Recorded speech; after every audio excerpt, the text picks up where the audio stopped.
प्रदेश में तीसरी बार बीजेपी सरकार का मंत्रिमंडल इस बार हैरान कर सकता है। इसमें सिर्फ काम करने वाले और डिलीवरी देने वाले विधायक ही मंत्री बनेंगे। मीठी गोली देने वालों को दूर रखा जाएगा। यही नहीं, पार्टी अब उन पुराने नेताओं से भी नाराज है जिन्होंने टिकट नहीं मिलने पर बगावती सुर दिखाए और बयानबाजी की।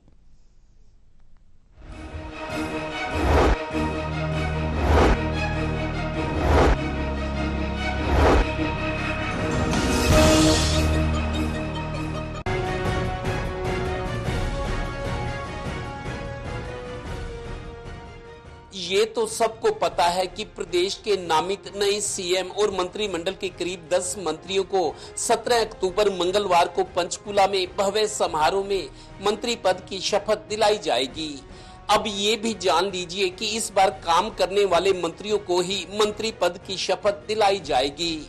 मीठी गोली देने वाले और काम की समझ न रखने वालों को पार्टी ये मौका नहीं देगी, क्योंकि प्रदेश में तीसरी बार सरकार बनाने में पार्टी को बड़ी दिक्कतों और हमलों का सामना करना पड़ा है। पार्टी से जुड़े सूत्र बताते हैं कि ये चुनाव जीतना बहुत जरूरी भी था। ये भी कि आरएसएस की पृष्ठभूमि वाले और पार्टी के प्रति वफादार और विवादों से दूर रहे विधायक ही इस बार एजेंडे में हैं। इस बीच 17 अक्टूबर को होने वाले समारोह की तैयारियां जोरों से चल रही हैं। पता नहीं कहाँ से ये तारीखें 15 कोई 15 तारीख मेरे मुख से कहीं सुनी हो या मैंने कहीं कहा हो, क्योंकि जब तक कोई डेट नहीं आई उसका ऑफिशियली जो जानकारी है हमारे प्रदेश के माननीय अध्यक्ष करने वाले हैं। 17 तारीख को हरियाणा में शपथ समारोह होगा। हमारे जो ऑब्जर्वर हैं वो ऑब्जर्वर आएंगे, ऑब्जर्वर विधायकों से बातचीत करेंगे और बातचीत के बाद जो भी विधायकों का निर्णय होगा वो सर्वोपरि। सूत्रों का कहना है कि मंत्रिमंडल में इस बार कुछ नए और हैरान कर देने वाले चेहरे भी शामिल होंगे। टिकट वितरण के दौरान नाराज हुए कुछ वरिष्ठ नेताओं के व्यवहार और बयानबाजी से भी पार्टी खिन्न है। इसी तरह रोहतक जिले के एक वरिष्ठ नेता और चुनाव हारे नेता के दूसरी बार में निपट जाने से भी पार्टी खुश है। इसीलिए तो मंत्रिमंडल में नए चेहरों को शामिल करने की कवायद हो रही है। अगर कोई एक डिप्टी सीएम बनता है तो बहुत संभावना यही है कि अनिल विज ही बनेंगे। उन्हें फिर गृह मंत्री की जिम्मेदारी दी जा सकती है। इसी तरह महिपाल ढांडा का रैंक कैबिनेट वाला और अच्छे मंत्रालय मिल सकते हैं। विपुल गोयल को भी भारी भरकम मंत्रालय मिलेगा। चूँकि 12 विधायक पंजाबी समाज से जीत कर आए हैं, इसलिए संभावना यही है कि अनिल विज के अलावा जींद से डॉक्टर कृष्ण मिड्डा के मंत्री बनने की संभावना ज्यादा है। स्पीकर पद के लिए घरोंडा से तीसरी बार चुनाव जीते हरविंदर कल्याण और इसराना से जीते कृष्ण पवार में से कोई एक स्पीकर बन सकता है। ये दोनों ठंडे स्वभाव वाले हैं। ये स्पीकर पद के लिए माकूल भी रहेंगे। महिलाओं में आरती राव, कृष्णा गहलावत और बिमला चौधरी भी मंत्री पद की रेस में हैं। आरती राव इसलिए कि अहीरवाल से आती हैं और राव इंद्रजीत की बेटी हैं। शीला गहलावत इसलिए कि वो महिला हैं, सोनीपत से आती हैं और जाट समाज से हैं।